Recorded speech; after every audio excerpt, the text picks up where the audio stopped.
What's going on, people? This is Joshua from Future Film 40 Reviews, giving you guys a voiceover review for Thunder Force, which is the newest collaboration between Melissa McCarthy and Ben Falcone.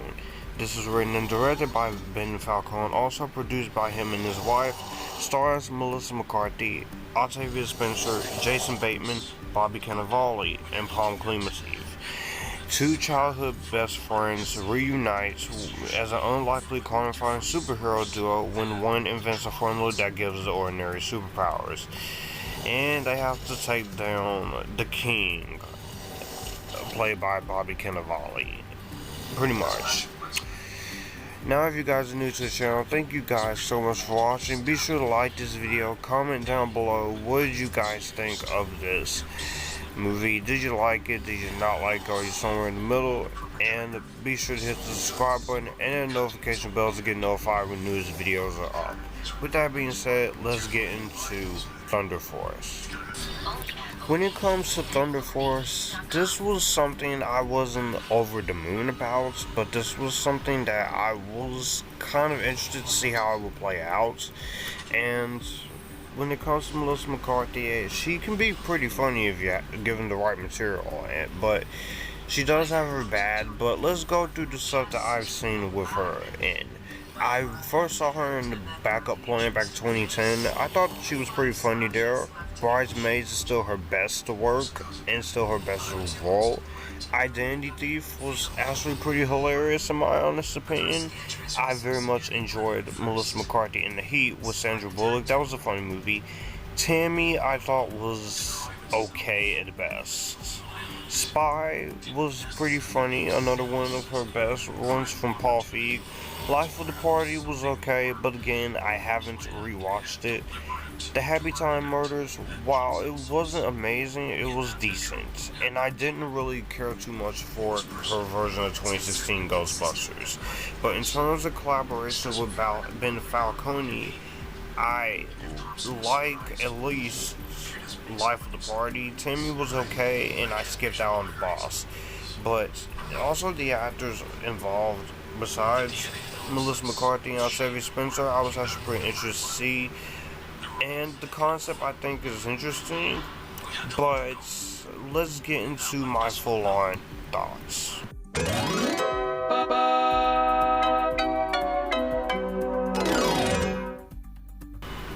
Easily right now, I would say the best thing about this movie is Melissa McCarthy and Octavia Spencer.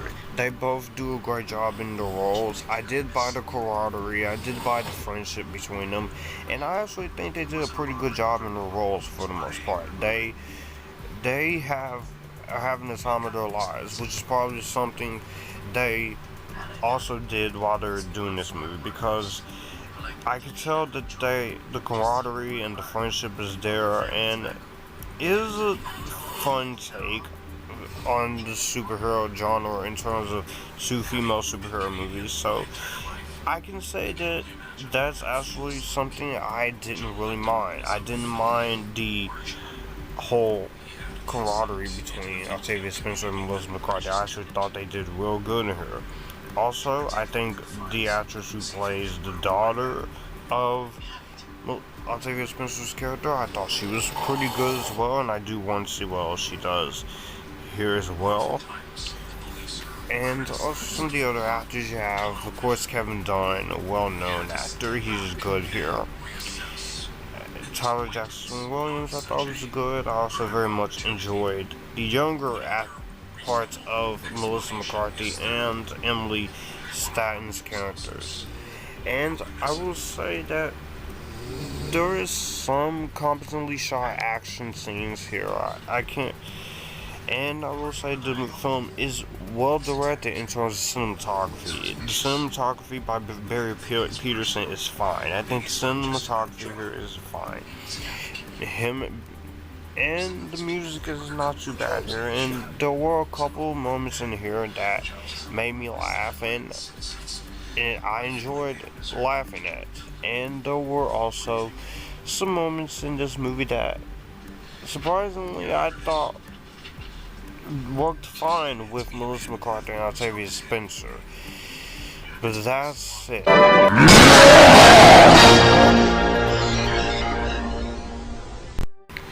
Unfortunately, where Thunder Force really falls flat for me are the rest of the comedy, the idea that it has that doesn't really take full advantage of, and a lot of unnecessary things here that didn't really quite work for me. I'm gonna start off with some of the other stuff here. I'm gonna say right now, the effects in this movie are awful. These are effects you would see. I know this was straight to streaming, so you didn't have the biggest budget, so in some credit, I should give them some credit for that. But my big thing here when it comes to the effects here, most of it, especially the crab hands on Jason Bateman, looks like something out of a PlayStation 2 video game. It is awful. And in terms of humor, there is this whole thing with Jason Bateman wanting to be in love with Melissa McCarthy's character with crab legs, and I wasn't really feeling that. And there was also a lot of jokes in this movie that was not funny. You had fart jokes, fat jokes, and there were a couple other jokes that didn't really get much out of me.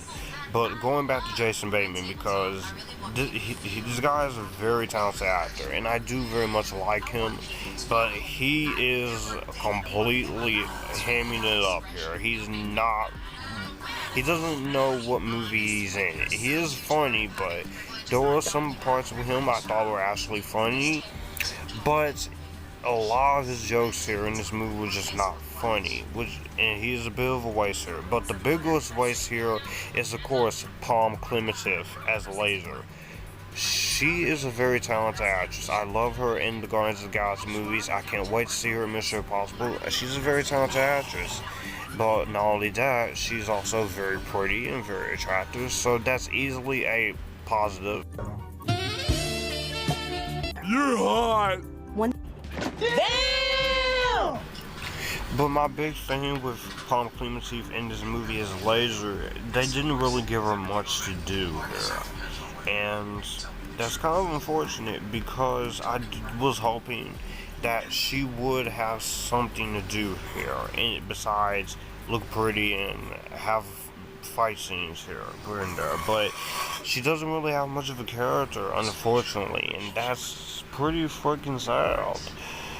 But let me just, the villain. Oh man, Bobby Cannavale as the villain. This is the second time he's played a villain. Second time or third, I'm not sure. But Bobby Cannavale is a great actor, but I'm not sure what is going on with him in this movie. This is so ridiculous to watch him just overact, and while he's fun to watch for overacting as a villain, is also incredibly and ridiculously over the top. And it gets to a point where it's like, no, you're doing too much. You're doing too much here.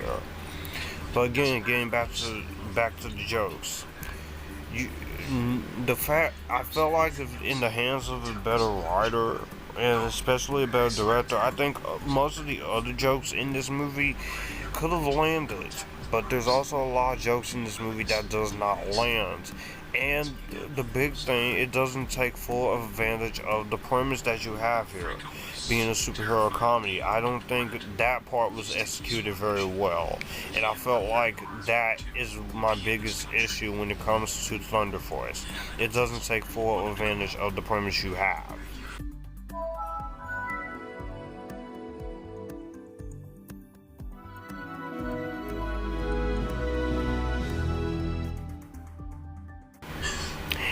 In the end, guys, Thunder Force, this isn't a bad movie. This isn't gonna be worst movie of 2021.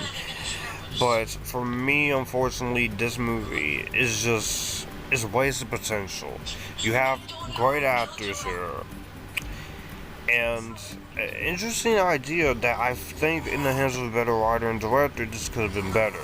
But this movie suffers from a lot of jokes that are not funny, A lot of things in this movie didn't really work for me as far as CGI goes, the villain, and it does waste a lot of this cast, especially Jason Bateman and Pom Klementieff. So at the end of the day, I will have to say you can watch this movie and stream this on Netflix, but I will only suggest doing this at your own risk, because I do think there is a fan base for this movie. I do think there are some people who will actually enjoy this, but for me, it's just fine, but something I'm not going to really watch ever again. And that was my review for Thunder Force in the audio format. Let me know in the comments down below, what did you think of it? Did you like it? Did you hate it? Somewhere in the middle. All my social media links in the description box down below. If you'd like some money to my channel, maybe you want some fan mail, you can do that as well by emailing me or DMing me privately, and I'll get back to you.